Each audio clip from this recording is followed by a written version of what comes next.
You are being used right now, today, in your classroom, by your classmates, by your professors, by the system itself.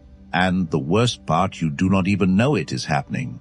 Every student around you is playing a game. Some are playing it unconsciously, some are playing it deliberately. But you have been sitting in that classroom thinking it is about grades, thinking it is about how hard you study, thinking that if you just work harder, things will go your way. And that single belief, that innocent, naive belief, is exactly what makes you the easiest target in the room. You have been trained to be compliant. You have been trained to wait for permission. You have been trained to believe that the student who follows the rules the most carefully wins the biggest reward. And that training, that careful, systematic conditioning has been working perfectly. Not for you. For the system that needs you to stay predictable, manageable, and grateful for whatever outcome it decides to hand you. This script is not here to motivate you. Motivation is for people who still believe the system is fair. This script is here to show you the game that has been running around you since day one. The game that operates underneath the surface of every classroom, every group project, every social interaction, every professor evaluation, every college hierarchy. The game that the most successful students, the ones who exit with opportunities you cannot explain by grades alone, have been playing silently while you were busy following rules that were never designed to make you win. And once you see this game, you cannot unsee it. And once you cannot unsee it, you stop being the prey, and you start being something else entirely. Trick 1. The professor is not grading your work. The professor is grading their impression of you. Here is what the naive student believes. Study hard, submit good work, get a good grade, clean transaction, fair system, merit rewarded, hard work recognized. Here is what actually happens. Your professor formed an opinion about you within the first 72 hours of class. That opinion built on nothing more than how you carry yourself, where you sit, how you speak, whether you signal intellectual seriousness or passive attendance. That opinion is now a permanent filter. Every single assignment you submit for the rest of that semester passes through that filter before a single word gets read. A strong assignment from a student the professor has mentally filed as exceptional gets interpreted generously. Ambiguous arguments get the benefit of the doubt. Minor errors get overlooked. The same assignment, word for word, identical from a student the professor has mentally filed as average, gets read critically. Ambiguities become weaknesses. Minor errors become patterns. Same work, completely different outcome. Because the evaluator is human, and humans do not evaluate in isolation. They evaluate through the lens of every impression that came before. This is the halo effect. It is not a theory invented to make you feel better about unfairness.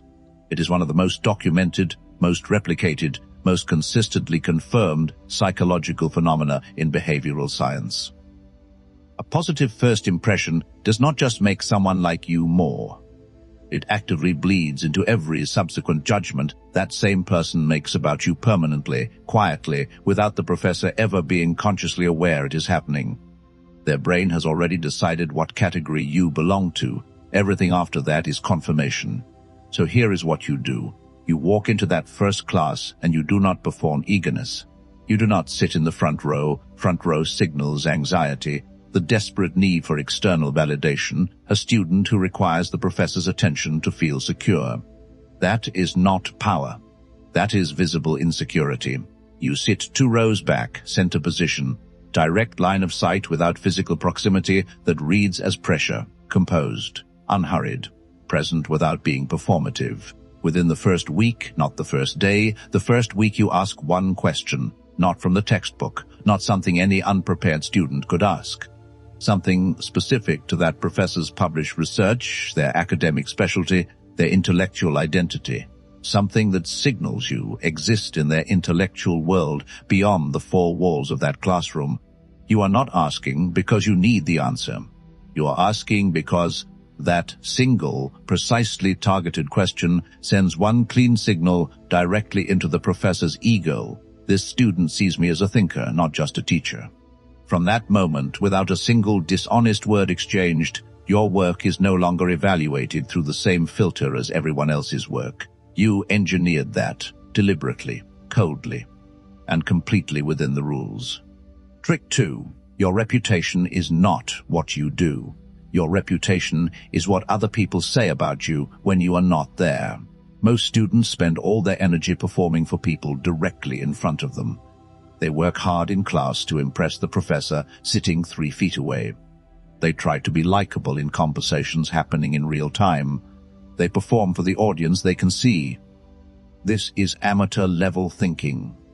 Your reputation, the version of you that exists in rooms you are not in conversations you cannot hear, in the minds of people forming opinions about your worth and your potential, that reputation is not built by your direct behavior alone. It is built by social proof.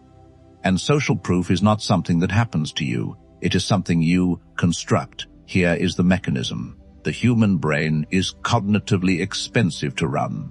Evaluating every new person from scratch, independently, using original judgment that requires enormous mental resources. So the brain takes shortcuts. It outsources evaluation to the social environment. If the social environment signals that you are valuable, if respected people speak your name with weight, if you are seen in the company of individuals who already carry high status, if your presence in a room is acknowledged publicly by people others already respect, the brain of every observer accepts that social signal without independent verification. Not because they are weak or foolish, because that is how human cognition conserves energy. Social proof is not peer pressure. It is a cognitive mechanism so deeply wired into human psychology that no amount of intelligence makes you immune to it. So here is what you do. You stop trying to impress everyone. Universal likability is a diluted strategy that produces diluted results. You identify 2 or 3 individuals in your specific environment who already carry the highest perceived social value, the ones already seen as competent, connected, or authoritative by the widest number of people in your circle. You build utility relationships with those individuals, not friendships built on emotional investment. Utility relationships built on the exchange of genuine value. You offer something real: information, assistance, access, a skill before you ever request anything in return. You give first, always. Because the person who gives first controls the dynamic of the relationship from the beginning. Once those individuals associate your name with value, once they speak about you positively in rooms you are not occupying, once they acknowledge you publicly with visible respect, your social proof in that entire environment elevates without you having to perform for a single additional person. You did not earn that reputation through exhausting universal effort. You engineered it through 2 or 3 precise, strategic alliance constructions. This is not socializing. This is architecture. Trick 3. Every time someone uses emotion to make you feel guilty, they are picking your pocket. Pay close attention to this one, because this is the manipulation being deployed against you most frequently and most successfully, and you have been complying with it your entire academic life, while believing you were simply being a decent person. There is a student in your immediate environment, possibly multiple students, who become distressed, overwhelmed, helpless, or emotionally fragile at the exact moment they need something from you. Your notes before an exam, your time during a deadline, your portion of a group project, your silence about something that benefits them. The emotional display arrives precisely when the request arrives, and the moment you consider declining, the signal intensifies. Suddenly, your reasonable boundary is reframed as cruelty. Your refusal becomes evidence of your selfishness. Your unwillingness to sacrifice your own interests becomes a moral failure that says something dark about your character, and you concede. Because the social cost of being perceived as cold feels higher than the material cost of complying. You are not being generous. You are being extracted. This is emotional coercion. It functions through a mechanism so deeply embedded in your nervous system that recognizing it intellectually is not enough to stop it from working on you. You have to build a deliberate counter process. Here is why it works. Your nervous system is not designed to evaluate whether someone's distress is genuine or manufactured. It is designed to respond to the social signal of distress immediately, automatically, and without analytical delay. When someone in your social environment displays emotional pain, your compliance reflex activates before your rational mind has evaluated whether the situation actually warrants your compliance. Sophisticated manipulators, even unconscious ones, even people who genuinely believe their own distress, exploit that reflex as a consistent and reliable extraction mechanism. They are not necessarily evil, they are simply effective. And your unexamined empathy is their operating budget. Here is what you do. Before you respond to any emotionally charged request, you run one cold internal calculation. What does this person gain if you respond the way they are signaling you should respond? What do you lose? If the answer is that they gain something at a direct cost to your time, your work, your resources, or your position, you do not respond to the emotion. You respond to the underlying request on its practical merits alone. You say with complete composure and zero apology, "I understand you are under pressure. Here is what I am able to offer." Then you hold that position without escalation, without defensiveness, and without guilt. Because emotional manipulators require your guilt to intensify under sustained social pressure. The moment your guilt does not intensify, the moment your expression stays neutral, your voice stays measured, and your position stays fixed, the mechanism has nothing left to operate on. You did not become cruel. You became unextractable. There is a significant difference. Trick 4. The student who is always available is never respected. Not once, not ever. You want to understand why certain students in your college seem to be treated with disproportionate weight, consideration, and deference, despite not being visibly more intelligent, more hardworking, or more accomplished than you. Stop looking at what they do. Look at what they withhold. Here is the mechanism. The scarcity principle is one of the most consistently documented and ruthlessly reliable forces in all of human psychology. What is rare is perceived as valuable. What is abundant is perceived as cheap, not because of any rational evaluation of quality, but purely as a function of availability. Your time is a currency. Your attention is a currency. Your responsiveness is a currency. Your emotional investment, your enthusiasm, your presence, all currencies. And like every currency in existence, their value is determined by supply relative to demand. When you make yourself completely available, when you respond to every message immediately, say yes to every request, show up for every invitation, volunteer effort for every situation that presents itself, you have flooded the market with your currency. You have printed so much of it that each individual unit holds almost no value, not because you are not valuable, because you have made yourself abundant. And abundance destroys perceived worth. Here is what you do. You become selectively warm, not cold. Cold is a different signal entirely. Cold communicates social anxiety, emotional immaturity, or insecurity. Selectively warm communicates security, discernment, and high self-concept. You are fully engaged and genuinely present when you choose to be, and that choice is felt by others precisely because it is not automatic. You do not reply to every message the moment it arrives. You do not accept every social invitation. You do not volunteer your effort for every group situation. You calculate deliberately and without apology where your attention produces the highest strategic and relational return, and you deploy it exclusively there. The people around you will not understand analytically what has shifted. They will simply begin to notice that your attention feels more significant than other people's attention. That feeling is not accidental. It is the direct psychological result of scarcity.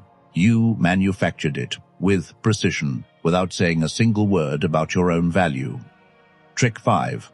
The most dangerous social position is not being liked. It is being defended.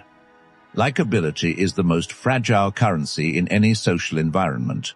One conflict, one misunderstanding, one moment where your behavior does not match someone's expectation, and years of likability can dissolve within days. You'll have watched this happen. Popular students who lost their standing overnight. Likeable students who became social liabilities after a single incident. Likability is built on emotional agreement. And emotional agreement is contingent on 1,000 variables you cannot control. Defense is structural. And structure does not collapse under emotional weather. When a person has publicly committed to a positive position about you when they have vouched for your competence, defended your character in a social setting, or publicly associated their reputation with your credibility, they cannot easily reverse that position without directly undermining their own social standing. Their public commitment to you has become load-bearing. It holds up a portion of their own social self-concept. Dismantling it costs them something real, so they do not dismantle it. They maintain it, they defend it, and by extension they defend you even in rooms you never enter, even in conversations you never hear, even in moments you could never have engineered directly. Here is the mechanism: cognitive consistency and the principle of public commitment. When a person makes a public statement, their brain's need for internal consistency creates a powerful pressure to maintain that statement going forward. Reversing a publicly held position is experienced as a direct threat to identity coherence. This is why people defend positions they have privately abandoned. The public commitment becomes structurally necessary to their self-image. Here is what you do. In classroom settings, you create natural moments where others get to demonstrate their support for you publicly. You give specific, visible credit before building on someone's idea, directly attributing their contribution before you expand it. This creates a public association between your intellectual contribution and their insight. In group settings, you ask for perspectives from high-value individuals in situations where they are likely to respond favorably toward you. When they respond positively, when they publicly align with your position, defend your approach, or acknowledge your contribution, they have made a social commitment. That commitment is now an anchor inside their psychology. They will feel the pull of that anchor every future time the question of your credibility arises. You did not create false loyalty.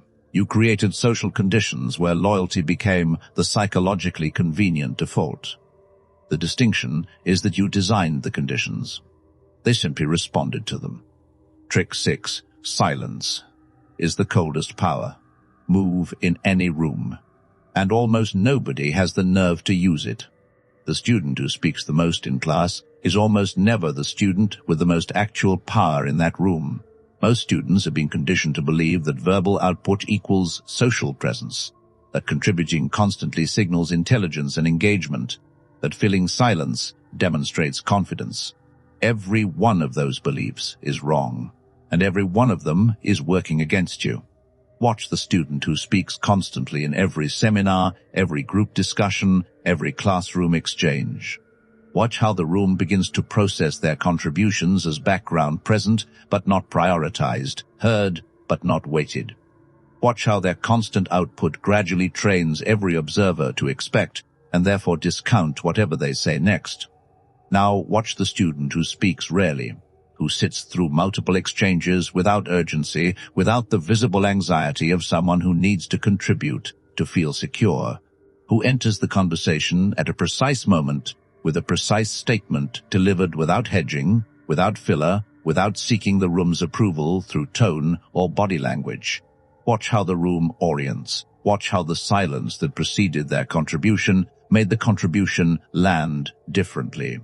Watch how something about their presence communicates that they could have remained silent and chose not to. That choice, visible, unhurried, unanxious, is the signal of someone operating from power. Here is the mechanism: the contrast effect and social attention management operating simultaneously. When output is constant, the brain habituates. Habituated stimuli get processed automatically, without priority. When output is rare and precisely timed, the brain categorizes it as signal rather than noise. Signal gets priority, processing more attention, more weight, more retention. Additionally, silence under social pressure is one of the most reliable behavioral indicators of dominance across every documented human culture. The person most comfortable with silence is communicating one thing with that comfort. They do not need the room's approval to feel secure. and every observer reads that signal subconsciously as power, even if they could never articulate why. Here is what you do. In any discussion, you allow 2 to 3 complete exchanges before you enter.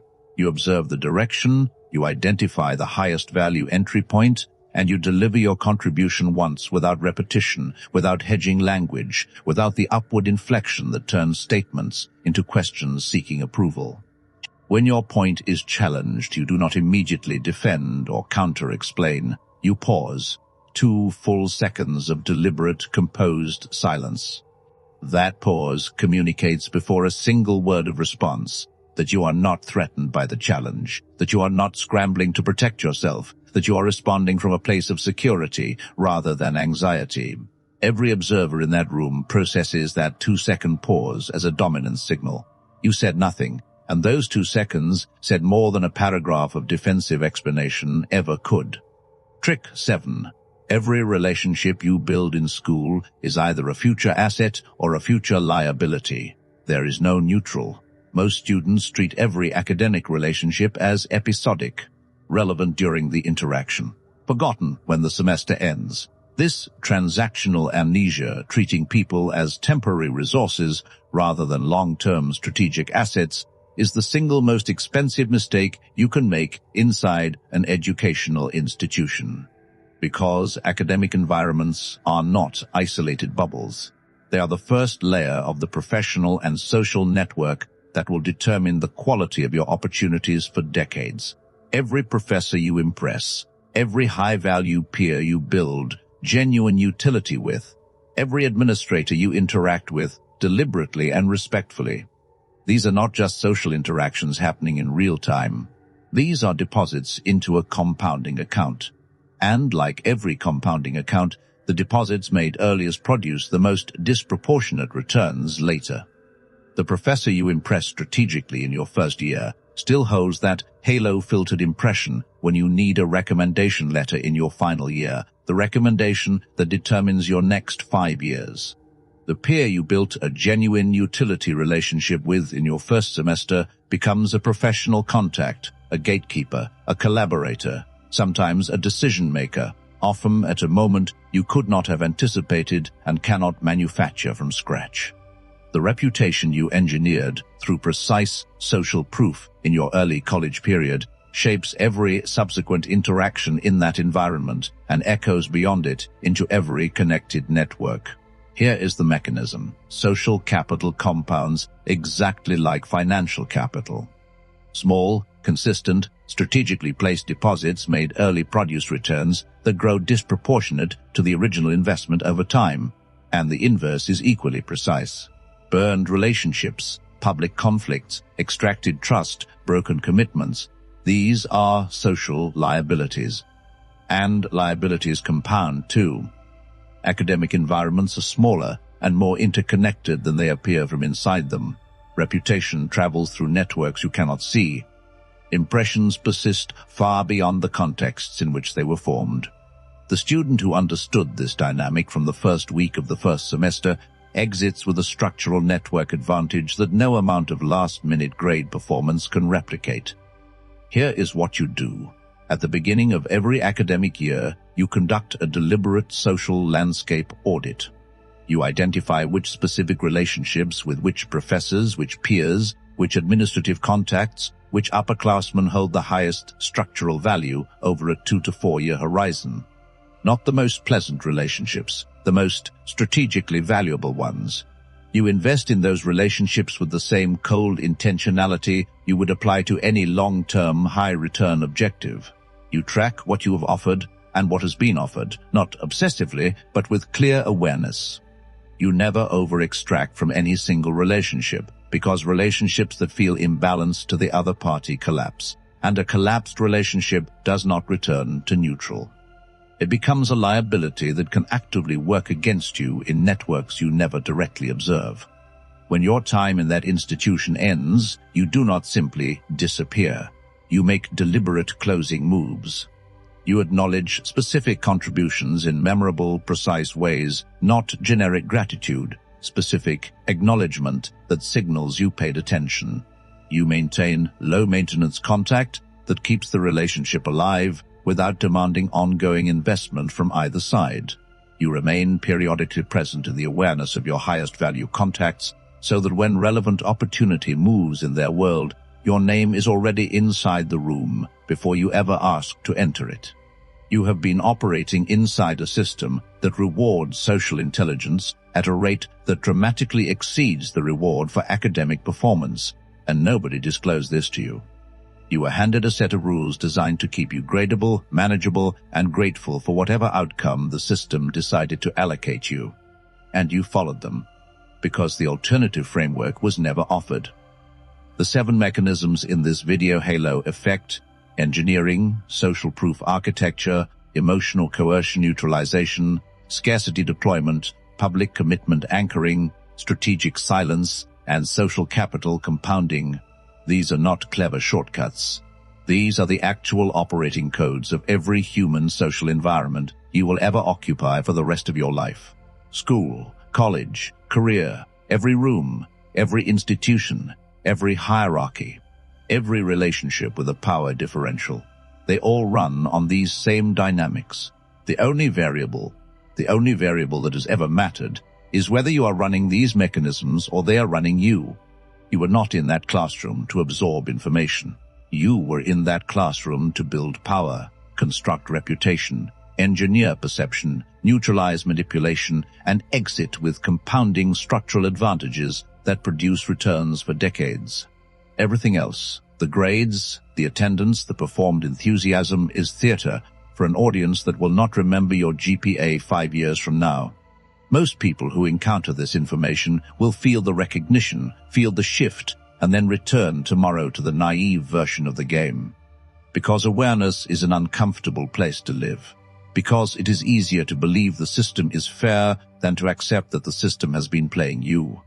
Because the comfortable option is always to pretend the game does not exist, but you cannot pretend anymore, not after this. The architecture is visible now.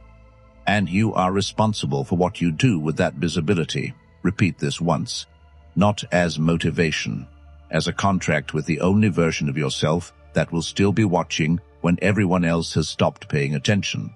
I now understand that every environment I enter is a power structure operating through psychological mechanisms I can see, name, and use. I will not be naive about how perception, influence, reputation, and social capital actually function. I will observe before I react. I will calculate before I invest. I will manage what I project as precisely as I manage what I produce. I will not mistake effort for leverage, likability for loyalty, availability for value, or compliance for respect. I am not in this environment to be managed, graded, or shaped into something convenient for the system. I am here to build power. I am here to win. And I now know exactly how the game is played. There is no unknowing this. Now move accordingly.